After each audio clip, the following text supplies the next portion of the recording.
안녕하세요. 미세영입니다. 오늘 소개하는 책은 뭘 해도 믿음이 가는 사람의 비밀입니다. 우리가 내리는 결정 중에 논리적인 부분은 얼마나 되고 감정적인 부분은 얼마나 될까요? 라는 질문을 던지면 청중들은 대체로 논리적인 부분이 80%, 감정적인 부분이 20%라고 대답한다고 하는데요. 과연 그럴까요? 심리학자들의 말에 따르면 실제로는 어떤 결정을 하는 데 있어 감정적인 부분이 100% 작용한다고 합니다. 우리는 먼저 감정적으로 결정한 다음 나중에 논리를 억지로 끼워 맞추는 습성이 있다고 합니다. 특히 사람에 대한 판단은 첫인상이나 선입견 같은 감정에 의해 좌우되는 게 훨씬 심하다고요. 그렇다면 인간관계에서 제일 중요한 것은 무엇일까요? 그에 대한 대답을 이 책의 저자인 롭 졸스는 믿음이 가는 사람이라고 말합니다. 이 책은 신뢰할 만한 사람이 되는 데 필요한 기술뿐만 아니라 다른 사람들이 신뢰를 유지해 나가는 데 필요한 태도가 무엇인지 알려준다고 합니다. 누구나 가끔씩 자신을 점검해야 할 때가 있는데요. 이 책을 통해서 인간관계의 애로를 느끼는 부분의 해결 방법을 가이드해 줍니다. 내가 나를 믿지 않으면 누구도 나를 믿지 않는다를 2개의 영상으로 나눠 소개해 드릴게요. 그럼 책 속으로 들어갑니다. 지금은 나 자신을 믿는 준비와 연습이 필요한 때. 이 책에서 가장 중요한 키워드는 너 자신을 믿어라이다. 스스로를 믿지 않는데 다른 사람이 나를 믿어주는 건 불가능하다. 그래서 이 책의 첫 번째 챕터를 자신을 신뢰하는 법에 관한 이야기로 구성했다. 우리는 무언가를 간절히 바라면 반드시 이루어질 거야 라는 말을 자주 듣는다. 예를 들어 스포츠 경기에서 이런 말이 자주 나오는데 어떤 팀이 큰 경기에서 이기면 감독은 이렇게 말하곤 한다. 우리 팀이 상대 팀보다 더 간절히 승리를 원했다. 어찌 보면 다른 사람들보다 더 간절하게 원하는 게 올바른 답을 구하는 길로 보이지만 나는 이 말에 동의하지 않는다. 다른 사람들도 더 많이 원하는 것만으로 성공할 수 있고 행복할 수 있다면 얼마나 좋을까? 하지만 세상은 그렇게 마음대로 되지 않는다. 그렇다고 오해는 하지 마라. 무엇인가를 절실히 원하는 게 아무짝에도 쓸모없는 일이라는 건 아니다. 상대팀보다 더 간절히 원하면 그것이 자신에게 더 강력한 동기부여를 제공할 테고 그것이 승리를 부르는 이유 중 하나가 되는 건 분명한 사실이다. 내 이야기는 그것이 너무 과도하게 강조되고 있다는 뜻이다. 나는 젊은 시절에 여러 스포츠팀에서 심리 코치로 일했었는데 어느 팀이 승리를 거두었을 때 그것이 간절히 소망한 결과라고 볼 수 있는 경우는 거의 없었다. 경기가 끝난 뒤에 패배한 팀의 라커룸에 가보면 그들도 승리한 팀 못지않게 간절히 승리를 원했었다는 사실을 알 수 있다. 정답은 간단하다. 승리한 팀은 그들보다 더 열심히 준비하고 연습했으며 영리하게 경기 운영 계획을 짰기에 성공적으로 시합을 치를 수 있었다. 어쩌면 운이 더 좋았을 수도 있지만 그게 전부는 아니다. 내가 보기에 승리한 팀이 패배한 팀과 분명히 다른 점은 그들 스스로가 이긴다는 사실에 추호도 의심하지 않았다는 것이다. 그들은 승리가 당연한 듯이 말하고 행동했다. 이 같은 현상은 우리가 가장 중요하게 여겨야 할 가치가 바로 자신을 확고하게 믿는 것이라는 사실을 말해준다. 나는 당신이 이 말의 의미를 이해한다면 인생을 변화시킬 중요한 깨달음을 얻는 것이라고 믿는다. 한 번이라도 난관에 부딪혀 본 적이 있는 사람이라면 누구나 가족, 친구 또는 동료들로부터 너 자신을 믿으면 되는 거야 라는 격려의 말을 들어봤을 것이다. 그게 말처럼 쉽다면 얼마나 좋을까? 그런 말을 듣는다고 해서 금세 자신을 믿게 되는 건 아니다. 자신을 믿는 데는 준비와 연습, 그리고 실제적인 행동이 요구된다. 지금부터 그 내용을 살펴보자. 1. 온 마음을 다해 자신의 신념을 지켜라. 자신을 믿지 않는 사람들을 보면 자기 자신에 대한 불신이 얼마나 확고한지 깜짝 놀랄 정도다.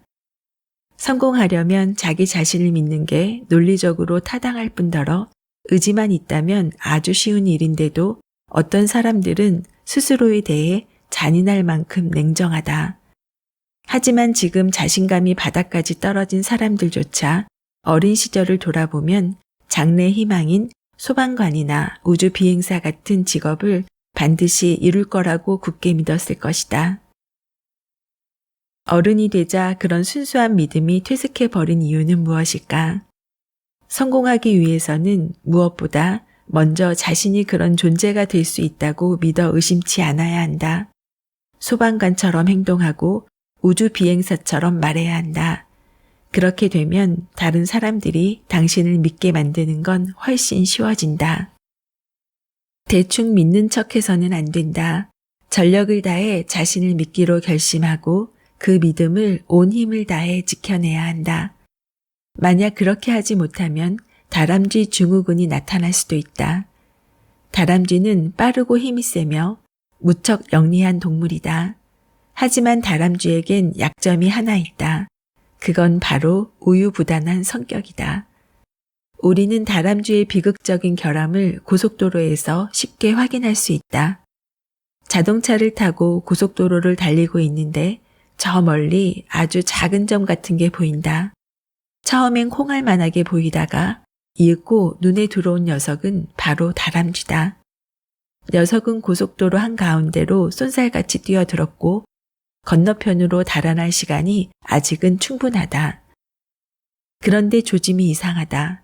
다람쥐가 자신의 결정을 의심하기 시작한 것이다. 자동차와 다람쥐 사이의 간격이 점점 줄어들고 있는데 녀석은 어쩌면 지금은 길을 건너기에 마땅한 때가 아니라고 생각한 모양이다. 그래서 다람쥐는 처음 출발 지점으로 재빨리 돌아가기로 결정한다. 운전대를 잡고 있는 나는 다람쥐야, 일단 결정했으면 제발 그냥 그대로 밀고 나가 하고 중얼거린다. 그 순간 다람쥐는 마치 내 말을 듣기라도 한 것처럼 원래대로 그냥 길을 건너기로 다시 마음을 바꾼다. 처음엔 충분하다고 생각한 시간이 이제 확 줄어들었지만 자동차가 속도를 놓치지 않더라도 다람쥐가 성공할 가능성은 아직 남아있다. 다시 자신의 결정에 의문을 품지 않는다면 말이다. 하지만 바로 그 순간 다람쥐는 너무 당황한 나머지 오른쪽으로 갈지 왼쪽으로 갈지 정하지도 못하고 그만 길 한가운데에 우뚝 서고 만다. 안타깝지만 우리가 충돌을 피하려고 브레이크를 밟았을 때에도 아마 다람쥐는 자신의 마지막 결정이 옳은지 고민하고 있었을 것이다. 우리는 다람쥐의 행동을 통해 큰 교훈을 얻는다. 자기 자신을 신뢰하는 문제에서 우리가 택할 수 있는 경우의 수는 단 2가지뿐이다. 믿을 것인가 말 것인가. 우리는 둘 중에 무엇을 선택할지 결정만 하면 된다. 하지만 우리는 종종 하나의 결정을 고수하지 못하고 우왕좌왕한다. 내 사무실에는 미국의 저명한 교육자 존 셰드가 남긴 유명한 명언이 걸려 있다. 항구에 정박해 있는 배는 안전하다. 그러나 그것이 배가 존재하는 이유는 아니다. 폭풍우가 몰아치는 거친 바다보다 방파제로 둘러싸인 항구에 머무는 배가 훨씬 더 안전할 것이다. 하지만 배를 만든 목적은 항구에 묶어두기 위한 것이 아니다. 인생 역시 마찬가지다. 삶의 목적은 안전이나 안일이 아니라 모험과 도전이다. 당신이 고속도로 위의 다람쥐라고 생각해보자. 당신은 더 이상 머뭇거리고 싶지 않다는 생각에 앞으로 나아간다. 내면의 목소리가 믿음을 가지고 건너편 도로를 향해 용감하게 달려가라고 말한다. 그런데 결정하고 행동할 시간이 다가오자 또 다른 목소리가 들린다.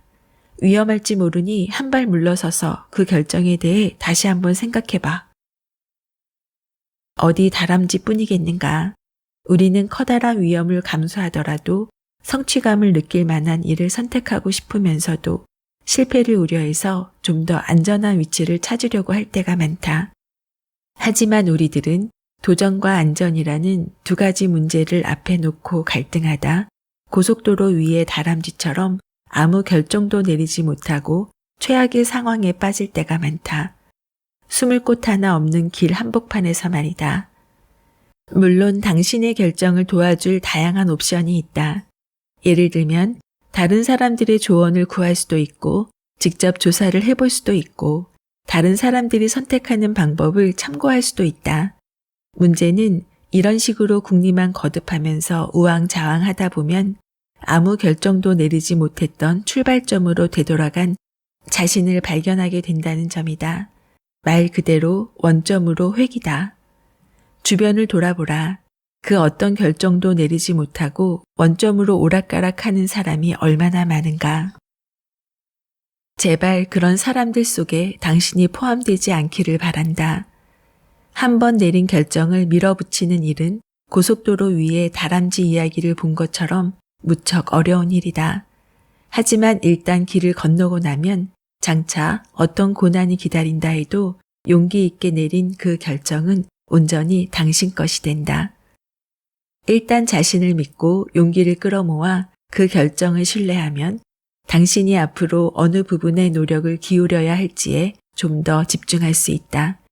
그러면 성공할 가능성이 훨씬 더 높아질 것이고 그것이야말로 존 셰디의 말처럼 당신이 세상에 존재하는 이유다. 오늘 내용에서 어떤 선택을 할 때 다람쥐처럼 결정 장애를 겪는 상황은 누구나 한 번쯤 경험했을 거예요.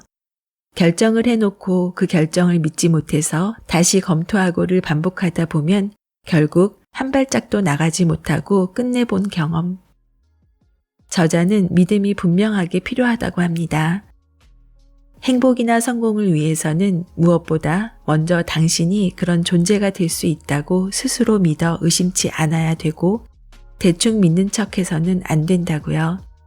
전력을 다해 자신을 믿기로 결심하고 그 믿음을 온 마음을 다해 지켜내야 한다고 강조합니다. 작가와의 만남 그리고 다양한 이야기를 전하는 미소영입니다. 오늘도 24시간 행복하세요.